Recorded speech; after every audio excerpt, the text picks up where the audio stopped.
Okay, welcome. It is week 3 for Black Belt Excellence. It's all about integrity this month. Today we're going to have a little more fun. We did a lot of preaching the last 2 weeks about integrity. We talked about being one of the skills of a black belt. We talked about integrity being tied into reliability, being punctual, having respect for one another, being honest with one another, loyalty, all has to do with integrity. But today it's about timing, and today it's about being punctual. Today it's about showing up on time. One of the things we're going to talk to the kids, and hey, it's really serious, guys. Before we get into fun of class, I just want to tell you, it's all about integrity this month. And one of the things I was reading this week, and wow, this is really, really true. Tell a lie once, and all your truths become questionable. In other words, if you have a friend or someone that lies to you one time, and then they tell you a story the next time, do you think it's totally true? Or sometimes are you questioning if they told you the truth or not? And you wouldn't have this conversation with yourself if they told you the truth the first time. But since they lied one time, now you start questioning. Now this happens with other people, and it can happen to you too. So you got to make sure that you're honest, you show integrity, and you tell the truth. Now, one of the things that people start judging you also is, are you reliable? Are you punctual? In other words, when you come to class, are you class on time? Or are you late? When you're going to someone's house for the birthday party, do you show up on the birthday party on time, or are you late? If you're late, you're showing disrespect. You start losing your integrity.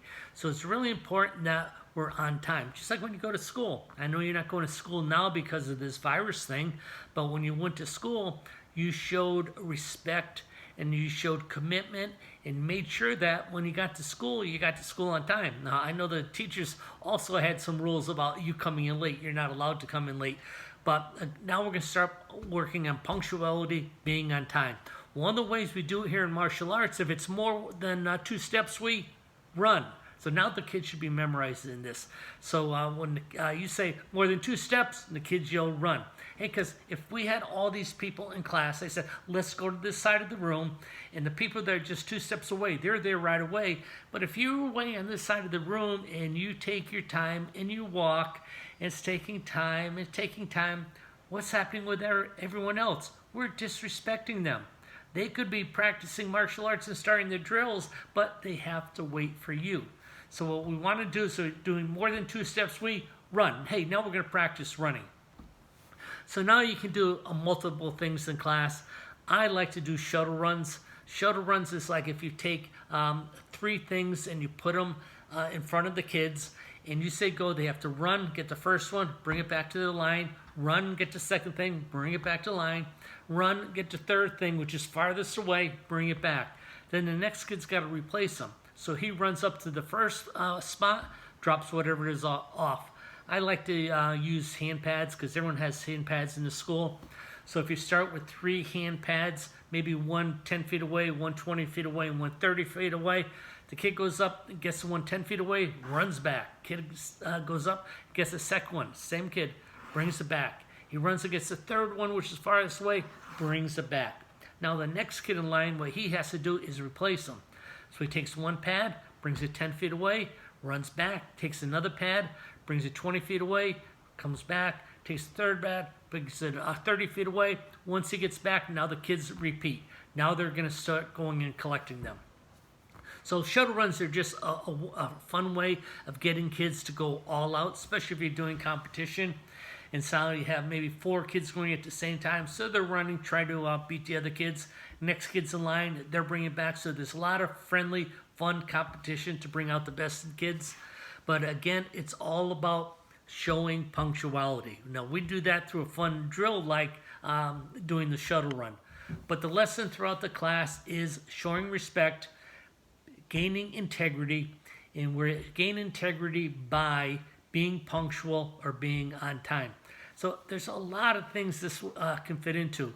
But the most important thing to really teach the kids is that if we have integrity, we do what we're supposed to do all the time. So if we're supposed to be honest, we're honest all the time. If we're supposed to be punctual, we're punctual all the time. If we're showing respect, we show it all the time. Because all of a sudden we start messing up and then we lose our integrity. So if you start telling a lie, people no longer think you're truthful. If you show up on time 4 times in a row and then you're late and you're disrespecting other people, you lose some of your integrity. If you're showing respect to someone all the time and then all of a sudden you diss them and you're disrespectful for them, you lose your integrity. So integrity, I mean, we got a ton of words that we can back this up with, but it's being consistent too. So you got to be consistent. So that ends the lesson for integrity. Hope you had fun. There's a lot to teach. Of course, when you're teaching these types of things, you have to do it for age group. The words you use for a 6-year-old teaching class and a 12-year-old would be completely different. Your analogies may be completely different. But I think I gave you a lot of examples. These videos I do are usually 2 to 3 minutes. Each one of these is about 6 or 7 minutes, so you may watch them a couple of times and have your staff members send them out a file or give them the link and have them watch them a few times too. So we get good at this, right? The whole idea is to constantly improve ourselves so we get better at teaching our life skills. Life skills don't just happen to have it. It's not they just rub off on the kids. Some of it does because you're leading by example. So some does rub off. The other ones we have to explain, we have to practice, and we have to teach. Enjoy it. Thanks for being part of Black Belt Excellence. And we look forward to next month. Thank you.